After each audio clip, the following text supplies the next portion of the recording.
This is a ManeHustle Media podcast.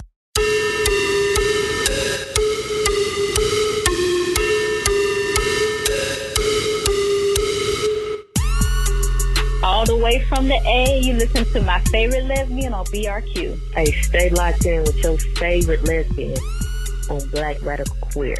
Yo. Hey y'all, this is Javia Nicole, aka your favorite lesbian, and you're listening to Black Radical Queer Podcast, our stories on our own terms.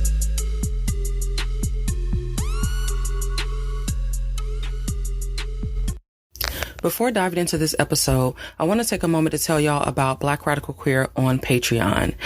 Patreon is a great way to support the podcast because those contributions help to offset the cost of making this thing happen. So production costs, editing costs, hosting fees, all of the funds from the Patreon go towards supporting that and keeping this podcast moving right on along. Also, there's perks to becoming a patron because you get early access to the episodes and you also get a discount on all BRQ merch. So it's a great way to support. I appreciate my current patrons. And if you want to become a patron, you can do so by going to patreon.com. So Patreon is patreon.com/Black Rad Queer, BLK RAD QWR. Thank you so much for listening, and let's get into this episode. Hey y'all, this is Javia Nicole. Welcome to another episode of Black Radical Queer Podcast. This episode is another one of our BRQ couples therapy episodes. So I have my wife joining me. I'll give her a brief, moment to greet y'all, and then we'll just jump right into the episode. Hola, ¿qué tal? Me llamo Coco. Yep. I'm the esposa of Javia. So, we're going to start with one of the cards from the Skin Deep card set. In the past, we've done two cards, like we've each picked a card, but I'm not doing that this time. We're just going to do one because we have other questions to answer as well. So we'll just do one of those. Courtney pulled a card, so you can go ahead and read whatever the card says and then decide if you want to answer first or not. What surprises you about our relationship now? We're having a lot more sex in year 8. So we're having more sex in year 8 than in previous years. In earlier years. So that's what's surprising to me. I feel like Javi might disagree with me on this, but I feel like we have a delayed honeymoon stage. That's fine. What surprises you about our relationship now? I guess what surprises me about our relationship right now is that we are in the midst of a pandemic. So we're quarantining basically, and we have been. Unlike many other people, we spend a lot of time we've definitely mostly been in the house, and yet we're not at each other's throats or anything like that. We're not getting into ridiculous fights or just on some other shit or broken up. Yeah, that's cool. So that's, I guess, what's surprised. It just surprised me that that this is what we're going through right now, I guess, was surprising. I mean, I never could have predicted a global pandemic. So, and that can have impacts on a relationship. So, true story. So, starting out with some questions that I got from folks who listen to the show. A couple questions were folks who listen to the show, and and a couple questions are from a former classmate of mine who asked for folks who were long-term couple or married and stuff like that to answer a few questions or whatever.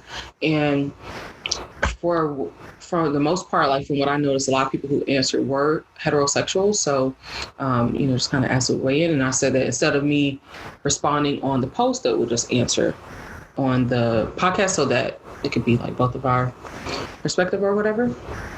So I'll start with those questions. So the first question is, how long have you been married? So for folks who've been listening, this is not new to you all, but how long have we been married, Courtney? This will be year number 2. Okay. But how long have we been together? 8 years, 8.5 at this point. Okay. Going on 9.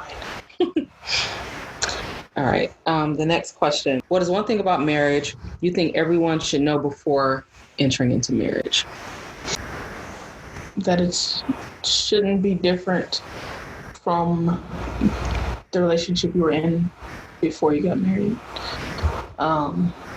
That's how I feel personally. I think a lot of people get into a marriage, or people I've talked to who are divorced, get into a marriage and then they change because they think, since you're my husband now, or since you're my wife now, you're supposed to do different things. Like there's some expectation of, and I see posts like that all the time, like, oh, don't do wife shit for your boyfriend, right? But the way someone treats you should not depend on the status of the relationship. Like, you should still be kind, you should still be, you know what I mean, well taken care of and loved and all of that, whether you're married or not. So once you get married, that should not change, and you should not get comfortable. So it goes both ways, right? Do not become, you shouldn't hold back on how much you care about somebody before you get married. And then you shouldn't get so comfortable that you let it go once you're already married, like you secured them. And then you're okay, I'm good. Now I'm married. I can let it drop off. You know what I mean? Like, I think, I guess to piggyback off what you're saying, a lot of times people look at marriage as the destination and not like still an ongoing journey. It's just a relationship. Right. Like you're just marriage changes literally nothing. You have to keep working. It's just it's a status change in terms of legally. Yeah, basically. But that's what it is. You know, it's just a legal status change. Like the feelings and everything that we had beforehand are still those feelings. And we can't look at it like, well, marriage is the destination, because then I feel like if that's the case, everything after that, outside of like kids or something, but pretty much everything after that seems like it's just like marriage, getting married was the climax, and then it's just down from there. And you don't have to put in the work, and you don't have to, maintain it. But I look at it more like that was like a pit stop or something like that, like or just like a checkpoint or something over the course of our relationship, but not the destination. Like we still are moving. So we can't just be like, all right, we've arrived, the end. Then how will we remain interested in a relationship if it's like, okay, well, we did all this stuff. We courted each other. You know what I'm saying? Like we dated, we did all this stuff, and then we get married and we're like, all right, that's it. Like we've reached a goal and that's it. That sounds really boring. And it just doesn't sound fair either, because you become accustomed to certain things when you are in a relationship with someone. And then we were together for a while before we got married. So I think we, became accustomed to having a certain rapport with each other, to just like, having certain relationship dynamics. And then to say, oh, now we're married. So, all right, then we ain't got to do that. Right. Or like, this is it. Like, then it's like, what else do you have to look forward to? And that sounds depressing to me, to think that, well, marriage is the destination, so there's nothing else to look forward to. And I absolutely don't feel that way in my relationship. You still have to date, for sure. It's work. It's not work as in like labor, but it's a relationship like any other relationship. You're going to have to talk, you're going to have to communicate, you have to date, you have to court. You know what I mean? Or else somebody else will. What the fuck? You thought this was easy? Like, let me tell you something. There are certain relationships that are forever, right? By blood. You get what I'm saying? So even, I love that you brought up kids, because you said like, if you think of marriage as like the climax, except for kids, that's what you're saying. However, kids are not a part of your relationship. Right. I think people kind of think like, oh, we get married and then we have kids, as if it's a part of your relationship. You two may never be together again another day. Those kids are separate. Those kids will always be your children. And whether you're with your partner or not, those are your children. So don't think of having kids as a part of your relationship. Does that make sense? You know what I mean? I get what you're saying. I think that too, just it's like roles. We have to look at our roles. And I think that the role of being a parent may coincide with your role of being a partner. but those are still different relationships. And a lot of times people will maintain the partnership because of the parental role, even if they're miserable. And of course, kids are brilliant. They pick up on all that stuff. So they know if you're miserable and you're like, we're doing it for the kids. And the kids like, y'all need to break up, because like kids don't want that. So, I think that it's the role, like recognizing the difference in roles. Like you still have to maintain a relationship. I think too, because people look at marriage as a destination, they're like, okay, marriage is a destination. And then like becoming a parent is a destination too. And once they become parents, then they no longer have to do any work for the relationship because all the focus goes into parenting.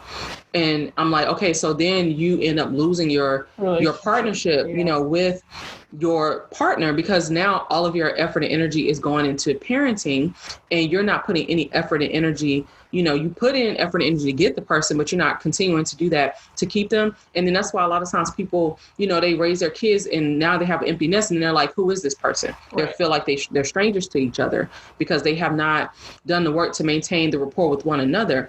And two, if you don't do that, then that's still not the best environment for your kids too. Like you have, it matters how you're doing as a person. I definitely remember just kind of like growing up and looking at my mom and, yes, that's my mother, but she's also a woman. And however she's doing, just as an individual, is going to be noticeable. Kids are going to pick up on that. And you have to be happy because you're like the entirety of your being isn't your role as a parent. Yes. And to piggyback off of that, your relationship with your partner and your relationship with your kids are two separate relationships. So just as you don't want to lose yourself you lose your relationship with your partner and your children, you don't want to lose your relationship with your children in your partner, right? So there's every relationship needs to be worked on individually. There's no coasting in life here. A relationship with your parents, you have to work on. A relationship with your friends, you have to work on. And a relationship with yourself, right? There are parents who think, I birthed you, I feed you, I house you, my job is done, right? No, you still have to have a relationship with your child. So don't think as long as I'm with my partner and working on that, and the child is fed, the child is good. No, you still have to work on. You got to have that relationship, balance, right? So I mean, maybe it's a lot for you, unfortunately. But I mean, that's life works. You know what I mean? You have to work on all these relationships. But I mean, or you don't need to have them. I mean, for real. Because there are people who don't want children. There are people who don't want to have a partner, and that's completely fine. You have to be honest with yourself about what your capacity is for these relationships, because it is work. If, these are different kinds of commitments. So if I'm saying this is my wife, that's a commitment. These are my children that I chose to parent. They didn't ask to be here. Right. So that's a commitment. If I'm a daughter to my mother, that's a commitment. I'm a friend, I'm a sister. These things are all commitments. And I have to be the person to decide for myself, what is my capacity for each of these relationships? What am I going to bring to each of these relationships? And not let them fall by the side, or, I have to, kind of structure them the way that's going to work best for me. But if it's not going to work, if I'm not going to do the work to try to maintain the relationship, then I probably shouldn't enter into it. Now, some relationships, of course, like by blood, you don't necessarily, not even necessarily, you don't choose, your blood relationships, but you absolutely have the choice to determine if you maintain those relationships. Once you become an adult, you have agency. I mean, you have agency as a child too, but I just mean in but once you become independent, all kinds of stuff is different, because of course, as a child, you're more reliant, blah, blah, blah. And even sometimes as an adult, once you get to a place in your life, whatever age that is, where you're not reliant on these relationships for your survival, then you get to determine what these relationships look like, if they exist at all, because you're not obligated to have any relationship, and no one's entitled, no one's obligated to have any kind of relationship with you. So it just depends on what effort you're willing to put in. So I just think that's like across the board. Amen. I think what Courtney said was really good. I would say something I think that you should know is you should know how, this is more than one thing, but this is something that Courtney and I both agreed on. And even for me, the fact that we agreed on it just reinforced for me that like this was my wife. So one thing was, how does this person treat service workers, like people in the service industry? are they an asshole? Like, how do they treat people? Because I think that, you know, there's this whole thing about like, you know, being nice versus kind or whatever. I don't give a fuck about niceness. I care about if you're kind, if you're a kind person.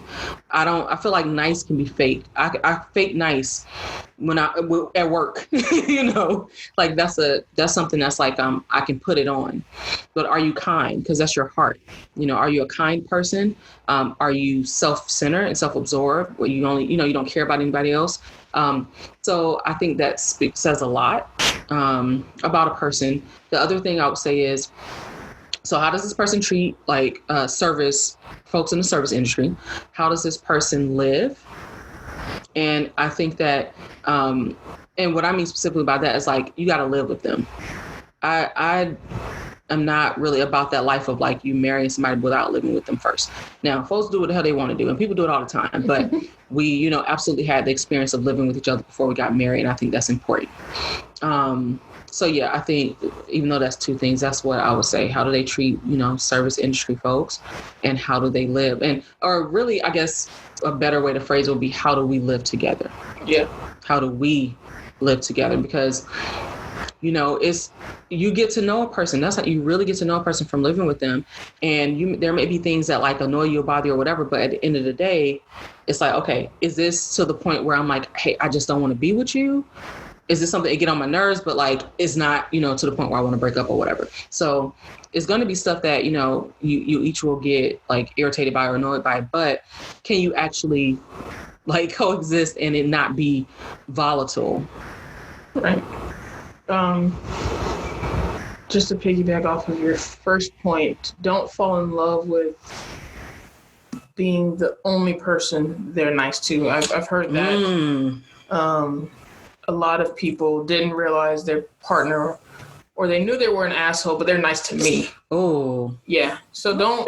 No, that is really.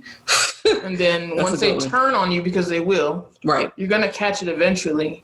Then you're like, oh, no. This is on brand for them though. Like once they show you the asshole, because really them being nice was to get you. So once you see the asshole and they treat you like they treat everybody else, it's totally on brand for them. So then it's like you thought you were the exception. Right.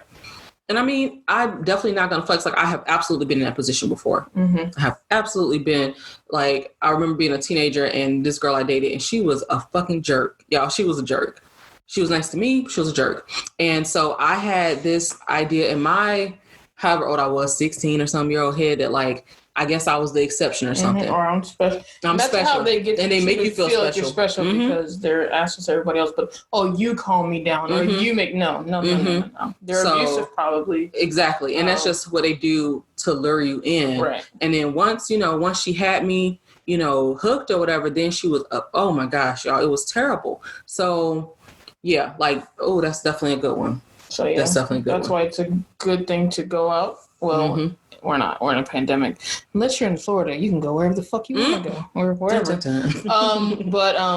And just see how they treat other people. You know what I mean? And then you'll know. Okay, yeah. Yeah, I mean that definitely matters. I mean, I think that to me that matters. You know, whether we're dating, we're friends, whoever. Like, if you're somebody who's in my life, I want to see, and I have absolutely.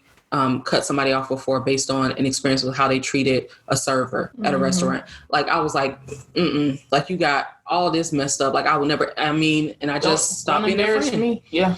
And it just was like, you know, I just feel like, you know, you feel like you're better than this person. Like it just was problematic as fuck and I wasn't with it. And I cussed her ass out and I just did not talk to her anymore because I don't know. That's just such a turn off to me.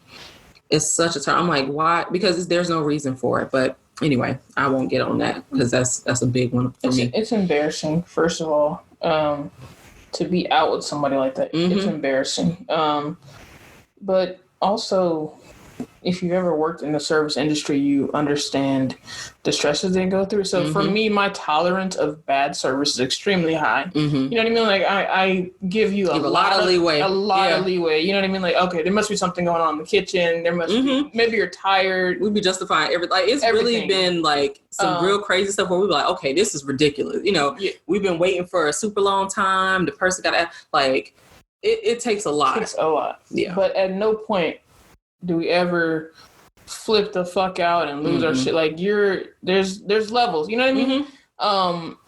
And if there's someone's being malicious toward you, that's completely different than someone giving you bad service. Right. And I think people don't understand that, or they just think that you're in this job so I can spit on you, basically. And so I mean, they go there to get their, it's like almost kind of like a get their rocks off type situation, where it's like, oh, I want to feel like someone is subservient to me. And I got issues with that. I'm like, this is not your personal chef, your personal maid, your personal none of that. But you feel like this person, they're here to cater to my needs. You know what I mean? It's a very individualistic and very, it's just nasty. I'm like, I'm not with it. Basically, those are the kind of people where if they were a cop, they'd kill people and get away with it. That's really like, that's the same line of behavior. You know what I mean? Like, if I could get away with it, I would go to the extreme. It's very narcissistic. Yeah. Like, that's very narcissistic, because then you they really want somebody are beneath them to step on. So it's that power thing, and you think that everything revolves around you and your wants and your, So that's not a kind person. That's why I definitely pay attention to that.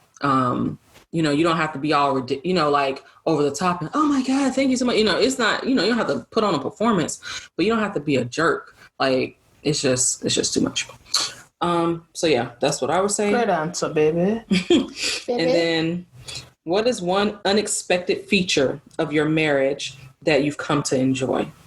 I'll answer first. All right. So, I can't totally say it's unexpected, because I know the type of person I am and like the type of person I would want to be with. So, it would be ideal, but it's still a feature of our marriage I enjoy. And I would say, our rapport, it's like some of my favorite moments in our relationship is like literally just us cracking the fuck up together about the most ridiculous things. So I guess the feature would be, I think that in a lot of ways, in terms of humor, we speak the same language. So there are things that I think maybe other folks wouldn't necessarily find funny, but we be cracking up. Or it doesn't take a lot. Like, sometimes it could just be like a look or just a few words, and we'll just be cracking up or whatever. I think that, so I think the unexpected feature is just like, I feel like we actually enjoy each other's sense of humor. Like, we both find one another funny. Not just like, because sometimes, people, they're with somebody and they kind of like laugh at their jokes, but they don't really think they funny for real. They're just kind of like, oh, okay, whatever. Sometimes we can kind of get into this thing where we're just kind of on a roll, and we're just cracking up. We're just laughing at other people's foolishness, especially when it comes to other people and just like our observations about stuff or whatever, or about like stuff at work or what, just like life stuff in general. I like that, we're able to laugh together. And then the other thing too, I would say, is like our friendship. Now, the fact that we have a friendship is not what is the unexpected thing, but I think the way that our friendship has developed and evolved is what is the surprising feature for me. Because I say, based on like the trajectory of our relationship, we did not, like, sometimes folks, they're like friends for a long time, then they hook up. Like, that was not our relationship. And that was what I had been accustomed to a lot in the past, was like being friends with somebody and then we get together. And that wasn't the case. Like, we were more so acquaintances, and then we dated and like actually, had kind of the courtship type thing. And so that was a newer, well, not new, or just new for me, because I was used to kind of having the friendship and that rapport transitioning into a romantic relationship. So I feel like our friendship developed over the course of our relationship. We didn't start out with it, but we developed it. And so over time, it's just kind of grown more and more. And so I think in the very beginning, I would not have said, oh, this is one of my best friends. But now, absolutely. So to me, I guess that's like a unexpected feature that I enjoy. That was very sweet of you. I love you so much. I would say that I'm really enjoying our vulnerability. It's something that came on later, but I'm really enjoying being able to just like, express how I'm feeling and not feel like judged or anything. And I love that you can come to me and say something and get the same. You know what I mean? Like, I'm really enjoying that, because for a long time in the beginning, I did feel like, you know, are you ever going to completely open up to me kind of a thing? That just was not something that I really opened myself up to. And it was something I wasn't accustomed to. I'm very, and even now it's still a work in progress. Like I still be talking to my therapist about it, all that kind of stuff, because I'm very used to just doing that on my own, like being that space for other people and for myself. So it's, you know, so my thing is, okay, this is my wife. So if I am going to allow anyone else to be that, it should be her. So that's why I've been, you know, over the past few years, like really working to open up more and all that. But well, I like it. So I appreciate you, bro. You're my homie, my nigga for life. All right. So yeah, a couple more questions before I get into my stuff that I want to talk about or whatever. So next question. How are we dealing with being quarantined together? Good. That's all the answers every time we talk. We good, bro. I guess because it's still going on, so yeah, we never get out of this shit in America, so honestly, so they get it, because even when they get a vaccine, niggas like, I ain't getting no vaccine, so cool. So that's just a life. Yeah, honestly, I think we're doing well. I don't know. Sometimes I see stuff that people post and tweet and stuff, and I'm like, I can't relate. But I feel like that a lot, honestly, when it comes to relationship stuff. There's a lot of stuff I can't relate to. Like, why are y'all together? Why are you in these situations? Like, you don't have to do this. Right. Like, do y'all even like each other? Yeah. So a lot of that I can't relate to. But I would say we're doing well. Yeah. Yeah. I just think it's a matter of like being mindful of the other person. And two, I think, okay, we're both in therapy. Yes. So I think that helps. And also we're both very like aware of the fact that like, hey, we're both in this, like, you know, we both are dealing with processing through and unpacking like some individual things while maintaining our relationship, and also dealing with a pandemic and kind of like the things that come along with that. And we're both aware of that. Like, it's not like, oh, I think, oh, Courtney's just fine and she ain't dealing with nothing. Or she's like, oh, Javi's just fine. Whatever. We're very mindful of the fact that like we both got a lot of stuff, you know, that we're having to sort through. And so I think that makes a big difference, just having that mindfulness for one another. So we're not trying to add to that. We're not trying, you know, I don't want to be a stressor. Amen. Okay. Be my peace. They said be his peace. And don't serve him on paper plates. Ooh. Hey, I'll let y'all know, my queen don't never serve me on paper plates, because we don't got none. Exactly. I'm about to say, because we got ceramic plates in the cabinet, and I just use what we got. Okay. Exactly. The same with my wife. My wife don't serve me on no paper plates, because I'm bougie. Okay. I'm a bad bitch. A bad bitch don't use no paper plates. Yeah. All right. So, and then the last question was, what was it like for us protesting together or doing any rallies, that kind of stuff together? Just thought it was an interesting question. So this question came from a friend of mine who so they posted something about like protesting or whatever, and they were like, you know, I guess that's where my future wife is going to be, because like you got to be about their life, basically. Like that's how they're going to meet their future wife. And I was like, oh well, actually, it made me think of which was it, Mike Brown in Atlanta? The Mike Brown like Black Lives Matter thing that we went to. And so, but that was pretty early in our relationship. So I was like, so it just made me think. I was like, oh well, that was kind of fortunate. I was like, oh, that was pretty early in our relationship. The first time that we, you know, I was like, so for them saying like, oh well, you know, they're thinking they're gonna meet their wife at a protest or something because she need to be about their life. And I was like, well, actually, me and my wife learned about each other early on, that we're about their life because that's something we did together early on. And they were like, so what's that experience like? How did that, you know, come about? So what's your take on that? Well, I'll let the people know that I'm more woke after you than I was before you, for sure. But I mean, like the actual experience of protesting with you, that's a little scary for me because I'm very protective of you. And so, you know, I really want to turn up but I also got to watch you. So it's kind of like... Why you got to watch me? Because I might turn up? No, because I don't want nobody to touch you. Oh. You know what I'm saying? So, I got to watch you because you be turning up. No. I just don't, I got to make sure nobody's like... I'm very... Even when we're like out, you know what I mean? At the concerts and shit. Like, I always, you know what I mean? Like, got to make sure... Got to watch your six. Got to make sure, nobody's messing with you. So, I'd be probably a lot crazier if you weren't there. Because who cares about Coco? Wow. I know. I'm working on that. I do, nigga. You my wife. I know. I'm working on that. I be cursing her out because I'm like, you're not going to do my wife like this. I'm talking to her by herself. I'm like, that's my goddamn wife that you talking about. You better calm that shit down.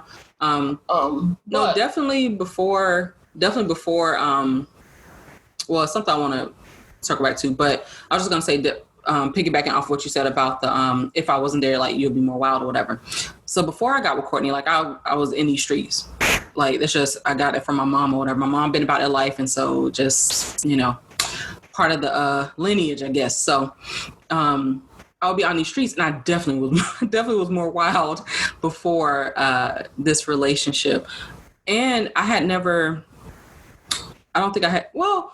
I think maybe only with one other person I had done some type of social justice thing, but it wasn't like a rally or a march or nothing like that where there's like a police presence and blah, blah, blah. So I think we had actually did something. It was like a letter writing thing for this guy who was on death row. That's a whole other thing. But anyway, so yeah, I definitely was more reckless, or I don't want to say maybe more impulsive. I was like I would be up in the cop face. Like I just was wild. I was just like, I'm willing to put my body on the line for this shit, so let's get it. Like, it was really, and I mean, that's like, don't get me wrong, like, that's still who I am, but I didn't have to think about somebody else because it was just me. And I'm just like, all right, so I'm about it, let's get it. Like, what does Pig say? Let's go, like, just, wow, y'all. So yeah, definitely a lot more tame. But what I wanted to circle back to you. So you said, so you feel like you were, or I guess not feel like, but you say that you were, I guess, less woke, or you were more woke after me. What happened? More woke after you just because who you are. You know what I'm saying? Like, I don't come from no background like you, so I learned a lot from you. And I think, was it the first time we were dating, you were working at Spirit House? Mm-hmm. So, just at the time that, we came into each other's lives, I was learning a lot. That was just my general awakening time. My awakening, is slow, very slow, and very slow unraveling for me. Someone said he went to race, baby. Yeah, you about that life now, boy. Woo! I love it. To my own love horn. To see it. I would say probably like from 2006 is when I slowly started learning. So by the time I got to you, I was still questioning things, but it's just like there's so many. I was probably like at white people's level of learning in 2006, right? Like, what? Cops are bad? Like, that was 2006, right? So, you know what I mean?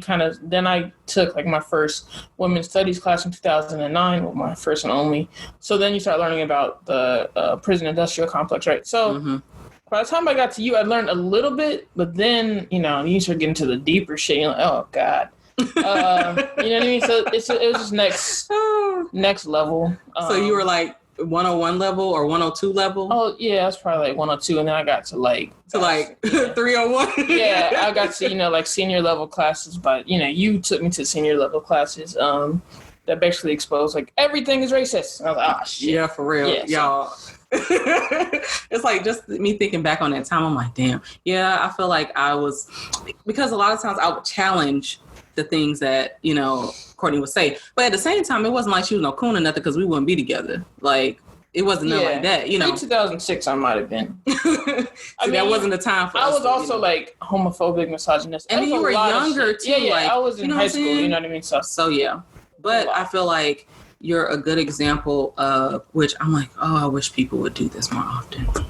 Like people, this is all folks need to do. But Courtney's a really good example of like, assimilating new information and like moving forward from there instead of like learning something in me and rejecting it and just like running. No, this can't be, she'll learn something and she'll be like, all right. And then it like, she factors it into her. Yeah. I don't have an anchor bias, That's not me.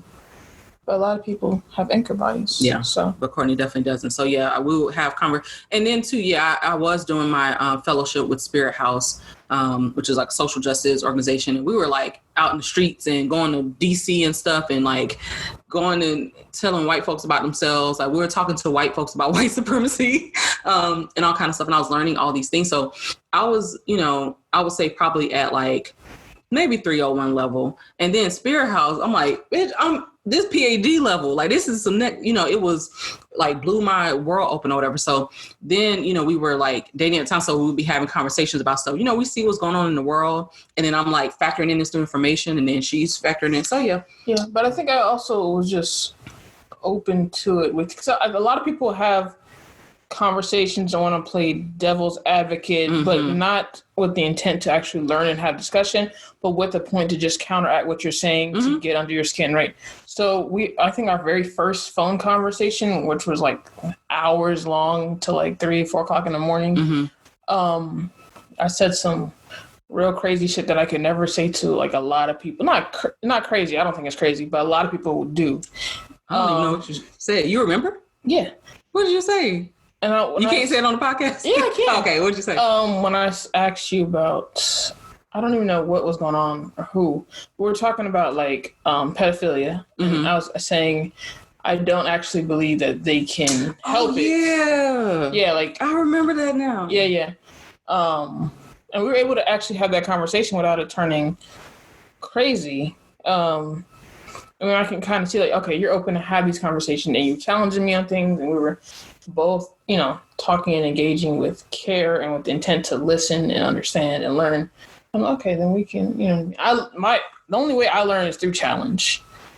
Personally, my therapist understands that. She challenges me. She'll throw some shit right at me like a fucking dart, and I'm like, okay, now I can go for it. But don't tiptoe around me. Don't fucking treat me with kid gloves. No, that's but at the same time, nature of our relationship is like, you saying something like what? Not what like that, but I just be like, I'm gonna, challenge what you say. I need to be challenged, but I don't need to be tried.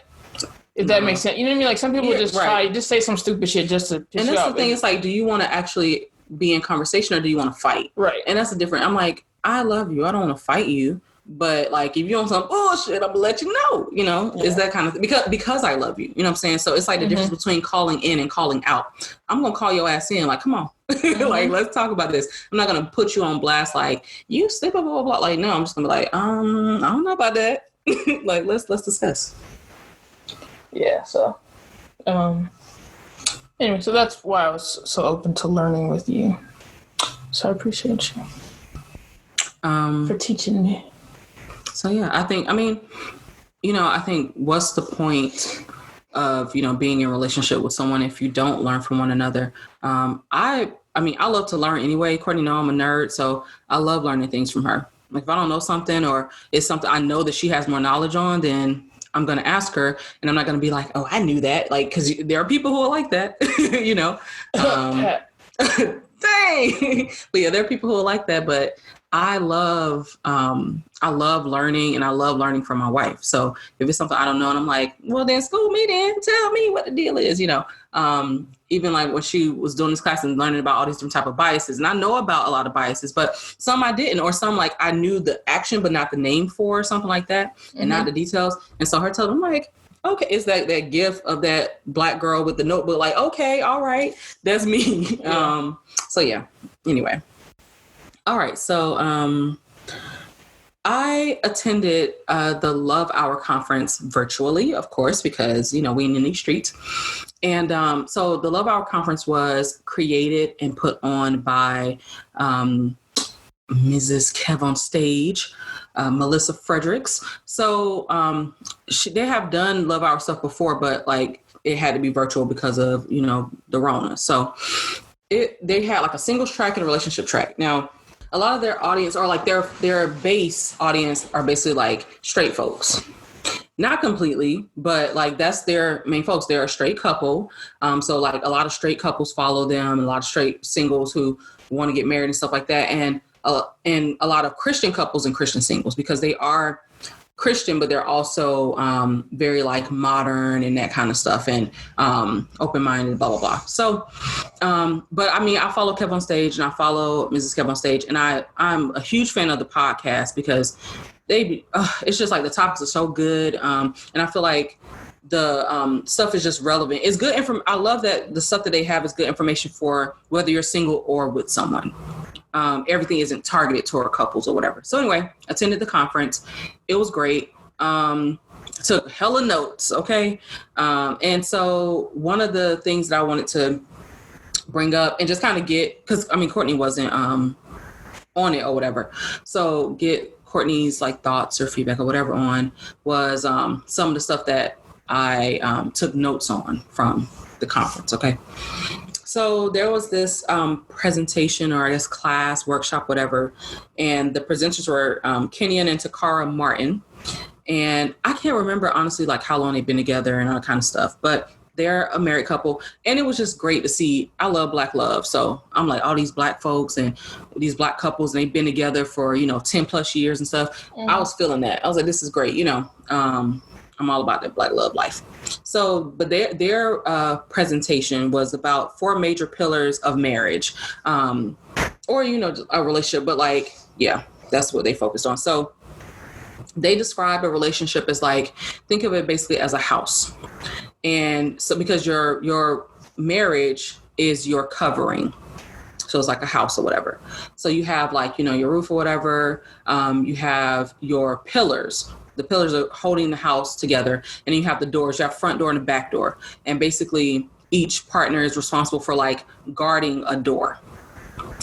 Because you're not supposed to y'all are responsible for who does and does not have access into your relationship. So, some folks be telling everybody their business, doing all this stuff, mm-hmm. whatever. So it's you and your partner, you and your partner house, you and your partner relationship, and y'all guard the doors.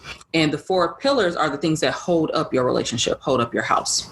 So the 4 pillars are safety, security, trust, and empathy. So I'll give kind of some stuff they said, and then I'll, give Courtney time to respond to each one. So for safety, they said actively receiving your whole spouse for who they are and who they are becoming. Mm-hmm. That's I just kind of summarized stuff, and then some examples, they're safe to make mistakes. They're safe to have a voice. They're safe from outside influences. And I'll circle back to that. And then they're safe to be themselves. And what they mean by the safe from outside influences. So they say we should protect our partners from the things that come with us. So that's the people and the past. So the people that come with us, our families, basically, our friends or whatever. And the past, could be your insecurities or your baggage, whatever. And so the thing is, these outside things, these things outside of our relationship, we're accustomed to, but our partner is not. So I'm accustomed to my family. I'm accustomed to my issues, whatever, but my partner is not. So it's my responsibility to protect my partner, be like a covering for my partner, whatever, with those things, as opposed to just kind of just having them just out there, to deal with all this stuff.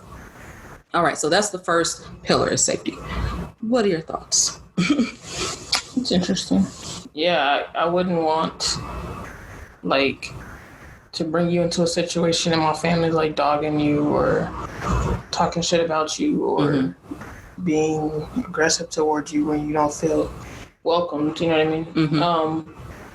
But at the same time, I kind of feel on your end or on the other person's end, when you're marrying somebody, you are marrying their family. So don't marry somebody if their family's like that towards you. Right. And if their partner doesn't stand up for you, you know what I mean? Right. Yeah. I think that's kind of a red flag. But my thing is, even if, because that does tie into the protecting them. If that person's standing up for you, then they are protecting you. You know what I'm saying? In regards to the family or whatever. But I still think even if that person, let's say the family is on some other stuff, but that partner's protecting you, but how sustainable is that? How sustainable is it to be with someone and you're at war with their family all the mm-hmm. time? That does not sound like a good situation to me. For some people, it is sustainable. For a lot of people, that's the driving force behind their relationship, and they stay together. It's us against the world type of thing. Give a perfect example: Kobe and Vanessa. I don't know if that's the driving force behind the relationship, but they were able to sustain it.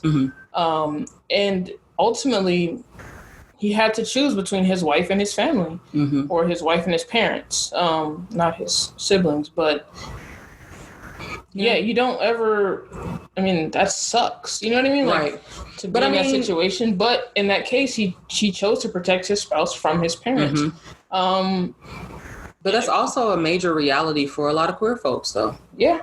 You know, so it's that's like the reality is, you know, everybody isn't going to be in a situation where they can be in harmony. But I do think, you know, that is where that protection comes in. And also you have to, like we were talking about earlier, you deciding kind of like what your capacity is for certain relationships or whatever, because this is the thing. Courtney's my wife. If my family member, now, of course, every you know, familial relationship is not the same. If it's an extended family member, I ain't worried about that. Like, you extended. Like, this is my wife. She gonna trump you, period, you know? Now, if this is like close, so mother, sisters, because that's all my immediate family or whatever, then my thing is I want to still be able to have some kind of relationship with my family. However, I'm still not going to let you treat my wife no any kind of way. And I'm going to make that clear. And so it's like, my thing is, if that other person is willing to jeopardize our relationship because they want to be an ass to my wife, then I'm really going to have to look at that like, okay, well, are we going to be able to have a relationship? Because like, my wife is my family. Like, we're together, you know what I'm saying? So it's like, I don't want to be like, well, yeah, but that's my mom. Like, yeah, that is my mom. And I feel like, okay, well, if this person, you know, in my family, if they care about me and they love me, then they know that my wife is important to me. So why would they want to do anything that would jeopardize our relationship? Because they know I'm a ride for her. Like, so why would you know what I'm saying, even take it there or whatever. Now that's not the reality. So, you know, but still, even for like extended family, like family that I know that are like homophobic and that kind of stuff, I ain't even dealing with them. I'm not about to, it's not about to be back and forth. I'm not worried about bringing my wife around you because I don't want you to look at her sideways because we can fight. So, you know, this is my spouse. She's a priority. So that's just, so yeah, that definitely that protection thing, I think is important. I mean, and it's at a point you this is your family now, you know what I mean? And I think it's kind of weird, or it has been weird as a millennial, right? Because our lives have started so much later than previous generations. Because it's hard to get to a point and I was like, oh, this is the family, you know what I mean? By this age, you know, our parents already had kids and you know, a place, and they were kind of established in life as a family. And we're like 31, 32, and I'm like, oh, this is the family. It's just us two, but this is the family. Yeah, but I mean, because so much rhetoric around family is kids. You know what I'm saying? Right. That's what they look at. Like, a prime example, we have insurance, and we were trying to look at getting like counseling or getting therapy together and separately or whatever. So getting their individual therapy, piece of cake. They got individual and family mean you got to have kids.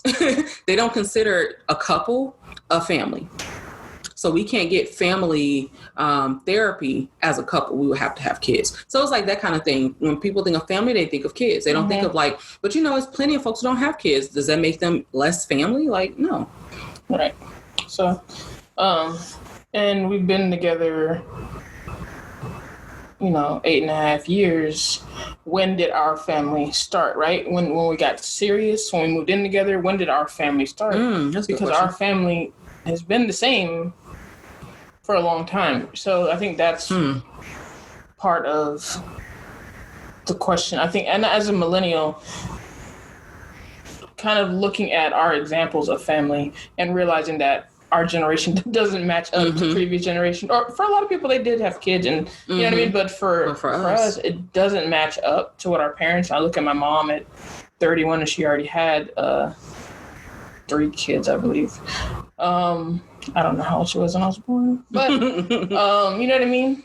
Yeah. Looking at, you know what I mean? But even when people say like, oh, start a family, they're talking about having kids. Right, that's what start a family means, have children. So, but even beyond starting a family, when I think of when I think of like my family, it started with me as a child. You know what I mean? Like my parents and then my siblings are there. So that's kind of how I imagine family. And then when I think of my family, my extended family as a whole, when I look to my aunts and my uncles, they all have kids, and we all go to our grandmother's house or grandpa's house, and we have our parties, and there's cousins and their siblings. When I look at my siblings now, we don't have kids. Daisha doesn't have kids. Tiffany's on the other side of the world. Kenny's here, but he, one kid is grown, one kid is. Our families do not look the same as the previous generation's families look. Partly because of education, right? Like the more educated you are, the later you wait to have kids, things like that. So it just doesn't look the same. So it's harder to define family. So, you know what I mean? For us as children, we would go to grandma's house and the cousins come over and we congregate there. But my mom, summers with grandma. Right. My mom is at grandma now. And who are the kids who are going to all come and congregate at her? Is my mom Big Mama? No, like that doesn't. But her grandkids come to her. Yeah, but it doesn't. But it's not the same. It doesn't track. You know what I mean? It doesn't seem the same. And even my father, like, so I go to grandpa. It doesn't track. It doesn't. They're younger. I mean, even though my mom's in her 60s, she's still younger. A younger 63 than my grandmother was at 63. It just doesn't. It's just different. You know what I mean? So.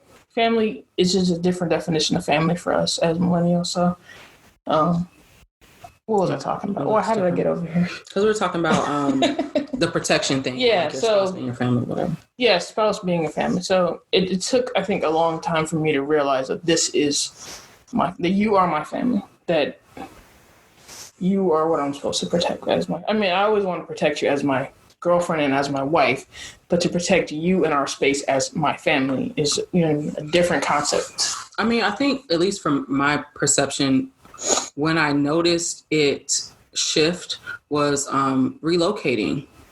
So because for one, you specifically said, because when I would be like, oh, well, my family, you'd be like, well, this your family too. You know what I'm saying? Like, like my family, that was what she would counter with or whatever. And then the other piece was because like, once my feeling shifted to where, because for me, home was like my mom and my grandmother, like where my mom and grandmother were. Once home became where my wife is, or girlfriend at the time, fiance, whatever. Once home became where Courtney is, then that's my family. Like was the shift for me. And it was definitely a shift where I realized like, initially, and part of that was just like me having to adjust. Part of my struggle with adjusting to the relocation, I think ultimately was adjusting to that and coming to that realization that yes, like my matriarchs or whatever are still who they are, but I was so accustomed to associating home with wherever they were.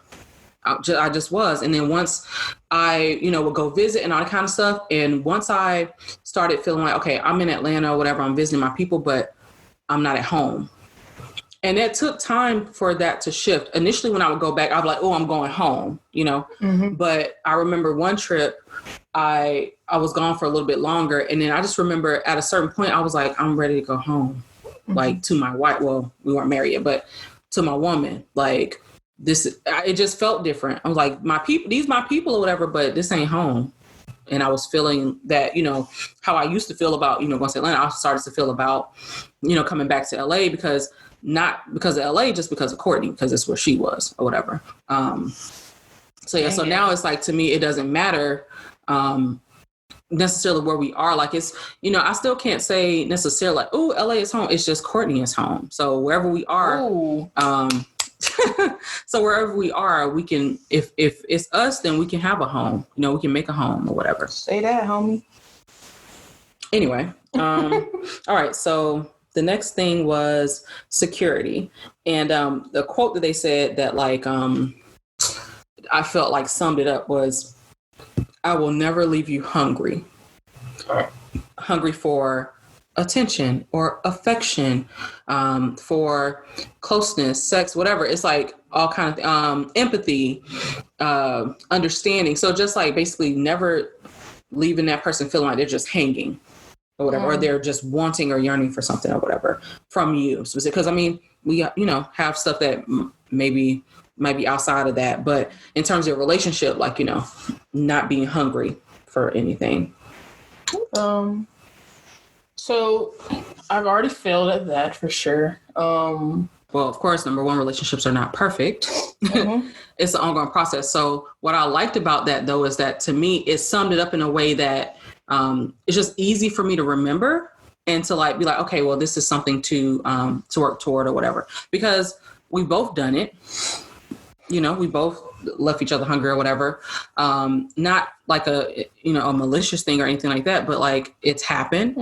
And so it's like, okay, well, now that we have different awareness and language and all that kind of stuff, for us to be mindful of it, because if you don't know it, then, you know, you can't be held accountable for what you don't know. But now we're in a different place in our relationship and there's are things that we know. So it's like, we are accountable for that. You know, we're accountable for those things. So I just like how it summed it up, and it's something that's just easy to like remember. And I can be like, okay, I don't want to leave you hungry. You know, I don't want to leave you hungry for it. And then too, I think it could be a way for us to communicate to one another. Like, you know, you don't have to, I'm hungry for affection, but like, you know what I'm saying? But just like being like, you know, being able to be honest with each other about what we want. You know, if it's like, hey, I'm in a place where I do want more affection, or I do want, you know, to spend time together, whatever it is. Because even with us being clank on lockdown, we still spend a lot of time separate, which I still think is beneficial, so that we have an opportunity to like miss each other, to have quality time when we come together, that kind of thing. But but I just thought it was something. So, you know, not saying like, oh, we are just like perfect at all these pills. No, but I think it's good to always have something to work towards, because it's not a destination. So we always have something to work on. And I definitely think that's the area. I think we have gotten better. I think we've gotten better, but I think we can still improve. I agree. Okay. And then the next one was trust. So it talked about trustworthiness and trust willingness. So, you know, you being a trustworthy person, and trust you. Yeah. And then being willing to trust or whatever. And then basically it talked about that coming from, demonstrated faith. So like, and they talked about the main thing is consistency. They were saying consistency is basically the building block, whatever, for trust. So the more consistent you are, the more trustworthy you can be. So it's on one end, you know, you being consistent so that you can be trustworthy for your partner, and also you being willing to basically allow your partner to show you that consistency. And then a lot of it they were talking about too was more so for people who were rebuilding trust. You know, just saying like, okay, well, if you're going to remain in this relationship after whatever has taken place, then you being willing to trust. So like giving them time to show you the consistency, because that's the only way that it's going to really build up. Because like you got to be able to believe that they're going to do what they say they're going to do. Right. But how can you see that if they don't get an opportunity to do it? So yeah, I think, you know, the consistency piece was like the main thing they were saying. Yeah. So that's something that's developed. You know, me being trustworthy, you know, that's on you. I don't know how you feel about that. But you, me trusting you has grown from the beginning. I didn't trust you a lot. But I mean, that's my issue, not yours. Not like you was out here. Were you out here? No. I mean, yeah, you were a little bit. What? I mean, just from where we started, you know what I mean? When we started dating, you were dating somebody else. Right. That don't mean I was out here. I was honest. Yeah, for sure. I'm saying though, like that's where. But the place you were in. Yeah. That was So I mean, you know, life has its ups and downs, I guess. But as far as you being trustworthy, you've proven to be trustworthy. So I'm at the point right now. I'm just like, I had to, I guess, tell myself that there's really nothing I can do to, like, if you're gonna be a cheater or a liar or a whore, a whore secretary, or a harlot, or if you're gonna be on Figueroa strutting that thing. Wow. I mean, you know, do you? I ain't judging. Don't shame sex work. Exactly. That's what I'm saying. I ain't judging. If you were gonna be that, then there's really nothing all I can do is show up every day for this relationship. I could choose you and I could do the work in a relationship. And if I do all that and you still choose to go out there and shake that ass for another bitch for no reason, I mean, then there's nothing I can do. So I just had to let it go. Right. And that's really helped me to get peace of mind and to trust you. Yeah. No, I think that part of that ties into the trust willingness. But I mean, similar trajectory for me in terms of like, not necessarily it took the same amount of time. I think early on in our relationship, definitely there was some trust things, part of it. Just for one, like being poly or whatever, but also some stuff was just like I didn't know or didn't have the language for until like because we had dated and then split up and got back together. So the first time we dated, I didn't have that language or that, whatever. Mm-hmm. And so it was in that time apart that I like was learning all this stuff and learning language for how I felt and all that. So then it's like, new information for her to add in or whatever. But then she also had like her insecurities and stuff like that. So on my end, the trust issues I had were more so like because of her insecurity. I was wondering like basically is she gonna like basically act out because of her insecurities? Like is she gonna be like, well, kind of like a let me get you before you get me type of thing? Like is that gonna happen, or am I gonna always be looked at as like I can't be trusted because I'm poly? Like is that gonna be like the scarlet letter like on me or whatever, and it's gonna be an issue? Like you're never gonna feel like you can like fully commit or whatever, or like so we both had trust things early on, and we both had to like just process through our own stuff and grow over time or whatever. At this point I think that I definitely feel the same in terms of it's like, okay, if you're gonna go out and do what you do, that's what you're gonna do. I have no control over that, and I'm really especially now, I'm really in a place where I want to release stuff I can't control. Mm-hmm. Like I don't want to carry that. I got enough shit. I don't want to carry it. We not just out here doing wild shit, hurting each other. You know what I'm saying? Like things happen, but that has not been a consistent theme in our relationship. So when you look at consistency, like we look at the grand scheme of the relationship, it's been, largely that hasn't, like, we haven't had like tons of instances where it's like, oh, well, you hurt me or I hurt you, or it's a trust thing. You know what I'm saying? Like we haven't had tons of things where trust came up as an issue or whatever. Mm-hmm. So there's that. And then for the trust willingness, to me, that's the letting go of the control. So it's like, okay, well, there's a situation and, oh, this makes me uncomfortable, or, oh, this hurt my feelings. But how am I going to move forward? Am I going to trust, or am I going to have an insecurity about this, or am I going to feel? And in the past, it was more so like, oh, do I trust this person? You know what I'm saying? Do I trust you or whatever? With more recently, it was just more so like, that's out of my control. You know what I'm saying? Like, mm-hmm. So it's not putting the pressure on like, oh, do you trust you? Not. I'm just like, I've already made up my mind to be with this person and to be in this relationship and to choose daily and all kind of stuff. So it's just, it's out of my hands. Like what's going to be, it's going to be. Exactly. All right. And then the last thing, empathy. So, empathy. So they talked about, trying to connect to who your spouse is, and understanding them. So don't assume what their responses are going to be.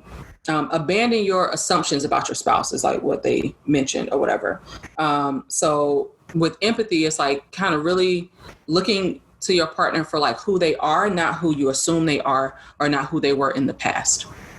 Basically being present, like in your dealing with your partner or whatever, being present. So not thinking, oh, well, this is automatically how she's going to respond to this, or this is automatically what she's going to do. And so I'm like, that makes sense to me. And I feel like that's something that more recently, at least for me, came up or whatever, in terms of addressing that, like, hey, okay, well, don't assume this or whatever. But also just being more mindful of it. And like, like if I'm thinking, there's something I'm thinking about like saying or bringing to you or whatever, instead of me not doing it because I'm like, oh, well, I'm assuming how you're going to respond or what you're going to say. I'm like, well, no, don't assume that and just do it anyway, or just say it anyway or whatever. That's something I had to learn. Still working on that. I know I definitely can preemptively jump to a conclusion. I guess that's just redundant, but and it's also to an extent like thinking for the other person, which is something that like my therapist and I talked about recently too. And so that's a process, ongoing process. And sometimes we do that for various reasons. So sometimes like you may make an assumption or kind of essentially think for the other person to avoid conflict, or you may do it as a control thing, or you may do it as a protective thing for yourself. So, you know, or it could be a combination or whatever. So it's like, you know, it's a work in progress. It's something I'm trying to be more mindful of. And I look at like various like family relationships and friendships and stuff like that. And there are other areas or other relationships where I feel like it's more of a challenge than in this one. Not saying I never do it, whatever, because sometimes, but it's something I'm very mindful of and I really try hard not to do. But then in other relationships, I can't say that I've put forth the same effort because this is my wife. So it's just more on my mind on a daily basis versus with other people. Sometimes I forget until my therapist say something. So before I basically close out, did you have any other things you want to add about the stuff we talked about or anything that came up for you or any of that? Just protect your neck and protect your wife's neck. What about rest me? Protect that too. Try and stay safe in the quarantine. If you live in a state where your government acting reckless, fuck 'em. Take care of yourself. Yeah, for real. You can't listen to their direction, you know? Yeah, ultimately, that person's not the authority for your life. So, and if you're on the front line, and I'm not even talking about like hospital or firefighters or paramedics, if you're on the front line, as in grocery store, food service workers, essential workers, protect yourself for real. Like, if somebody comes into your store without a mask on, just don't serve them. But don't run up on them, because if they swing on you or if they're yelling and they got the virus, it's not worth you getting sick. Right. Like, if your company actually cared about you, they would have security to get them out. So don't risk your life for your stupid ass company. Because I hear it's like places they're not letting you in without, because it's mandated now. But yeah, definitely you got to look out for yourself. Or spray them in the face with water. Or Lysol. Back up. That's my piece, yo. All right. So I wanted to end on, so there's this video, and I see it periodically pop up, and it's a conversation between Nikki Giovanni and James Baldwin. Now, the conversation is actually long, but there's this one clip that's short that circulates a lot. And basically, in the clip, she says, "You can lie to me." And he's like, no, I can't, blah, blah, blah. So, and what she's saying is like, okay, you go out into the world and you smile and you laugh and you do all the stuff with these people. You don't even like them. Like, you're not, she's like, you smile at that white man at work and you laugh. He don't know that you mad. You do this with this person. They don't know. But then when you come home to me, I get, the frowns and the anger and the attitude and all that kind of stuff. She said, because I love you, I get least of you. And so I wanted to end on like us, keeping in mind to, especially we're in a time too where like, a lot of times we go to work and people want to have all these conversations and, we're particularly for Black folks, we're very used to having to put on like our facade and smile and just kind of go about our day, even though we can be grieving very much. We could be angry and all that.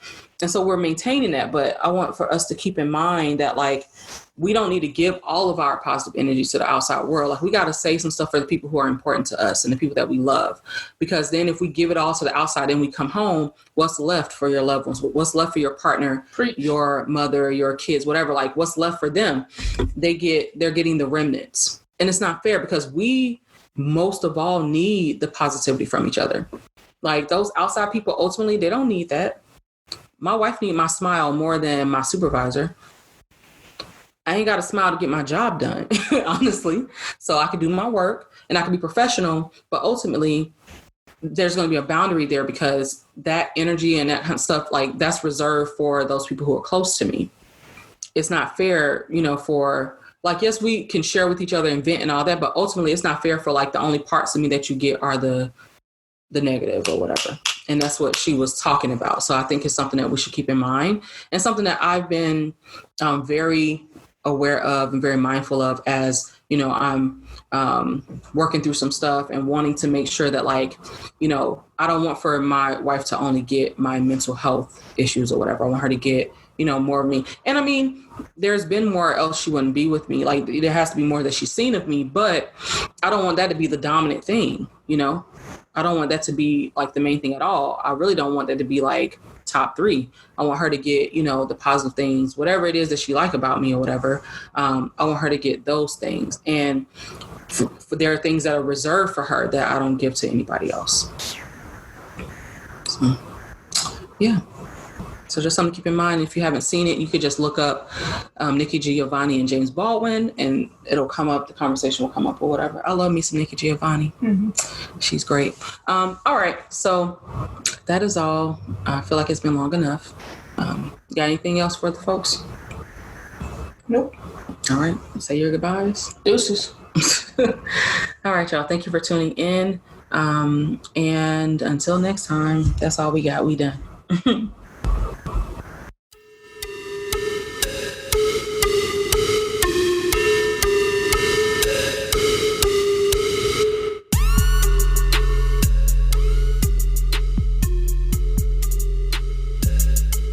Black Radical Queer is a ManeHustle Media podcast hosted by Javia Nicole. BRQ is produced and edited by Charmaine Fury, and the show's theme music was created by The Brothers Records. You can connect with us on Twitter or Instagram at Black Rad Queer. That's BLK RAD QWR. You can also connect with us on Facebook through the Black Radical Queer Podcast Facebook fan page or the BRQ discussion group. You can get Black Rad Queer merch on teespring.com/Black Rad Queer, BLK RAD QWR. And you can leave a voicemail, call in, ask a question, those types of things on the BRQ Google Voice line. And that number is 937-601-8647.